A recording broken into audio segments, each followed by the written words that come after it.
kampana ng simbahan ay nangigising na, at waring nagsasabi na tayo'y magsimba. Magising at magbangon, tayo'y magsilakad, at masiglang tunguhin ang ating simbahan.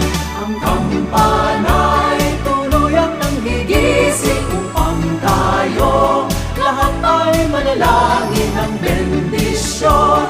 Kapag nakamtan na, tayo'y magkakaroon ng higit na pag-asa.